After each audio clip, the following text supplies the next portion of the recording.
Good day everyone, Trainer Maxim with you. Thank you very much for joining me for this episode of my podcast.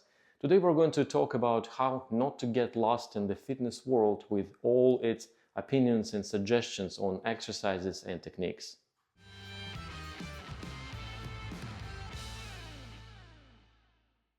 And of course, I want to thank everyone who supports my channel. Thank you a lot for your suggestions, comments. I appreciate it greatly.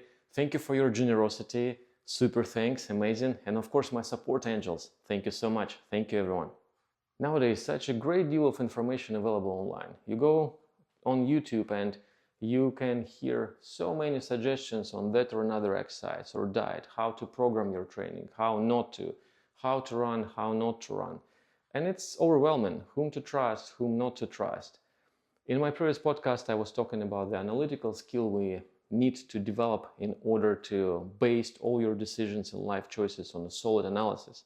However, that analytical skill is a very tough tool to use when you keep feeding the entire information available online, because not all the information is good for analysis.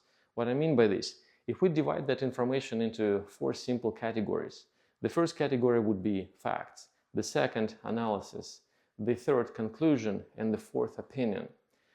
For our analysis, we do need facts. Facts are just descriptive pieces of information. Let's say if I state that 2 plus 2 is 4, you cannot argue about this. Under all circumstances, 2 plus 2 is 4. That's a fact. Or if you don't drink water for a month, then your body will probably stop functioning. That's a solid fact. You cannot argue about this. Of course, there are extreme cases, but let me make it 2 months. So you cannot argue about this. And based on that information, based on those facts, I can present you with my reasoning.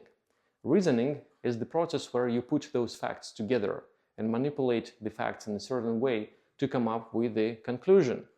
So if I present you with the conclusion that, guys, it's very necessary to drink water on a regular basis, otherwise your body will stop functioning, because we know that without water, the body cannot function for longer than 3 weeks. Therefore, if you don't drink water, that you will probably cease to exist on this planet. So my conclusion is you need to drink the water often. It's very hard to argue about this conclusion because I presented you with the facts first. You can check my facts. You can see that I got them straight or not, but you can see it. I presented you with this. You can check my conclusion, my reasoning.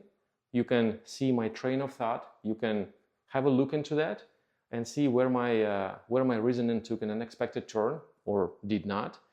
And based on that, you can accept my conclusion or not.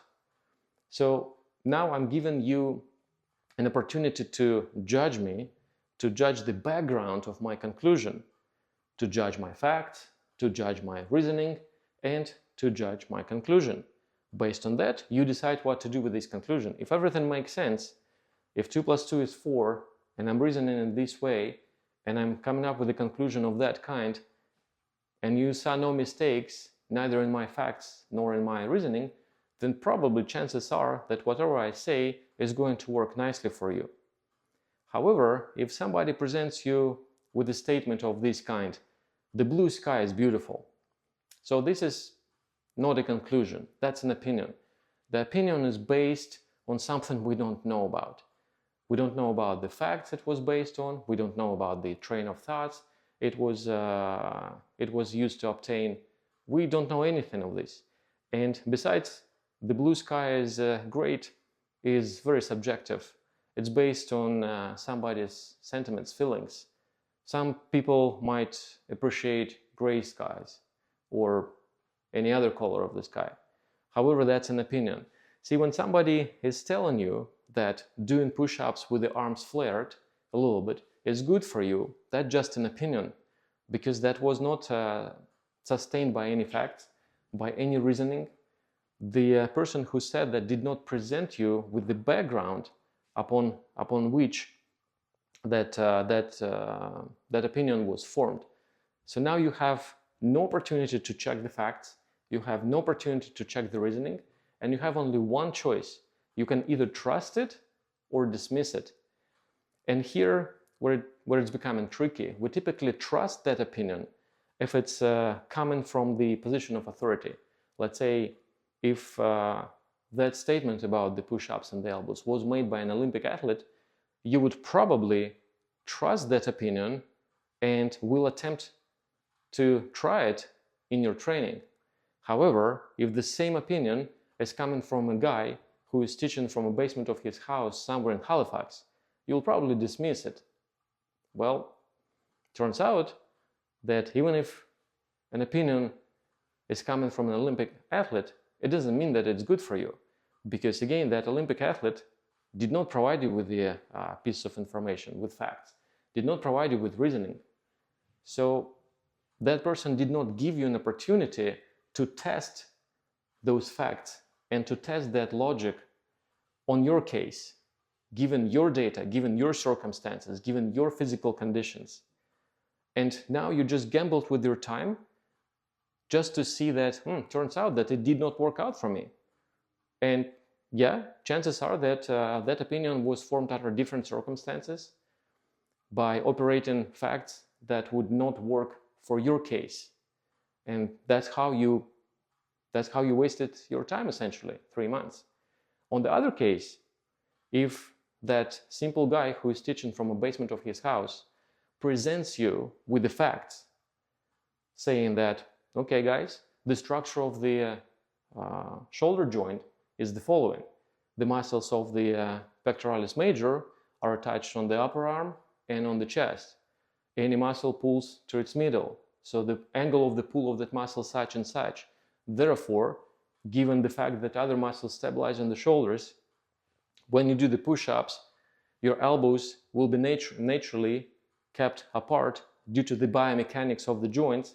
Therefore, I suggest that you do the push-ups with the elbow slightly flare, and that flare must happen naturally and not because you're faking it in order to imitate the good technique.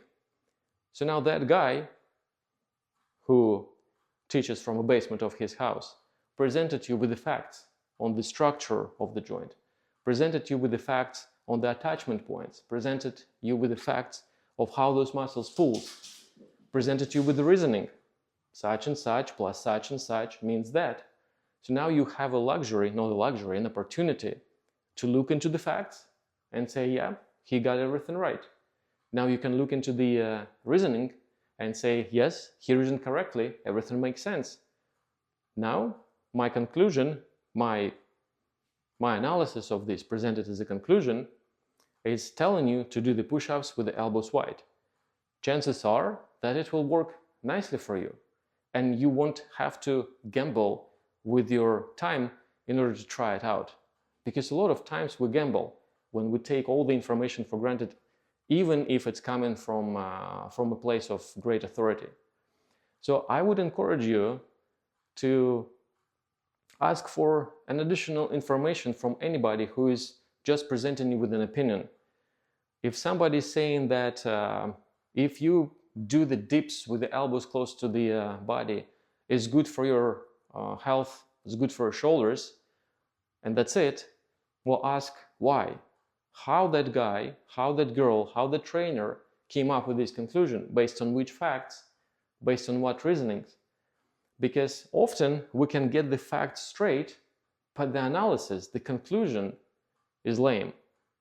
Often people say that that muscle attached to that point, and it pulls in that angle, but sadly they didn't get the angle right, and they concluded not the right thing based on the small omission in their logic.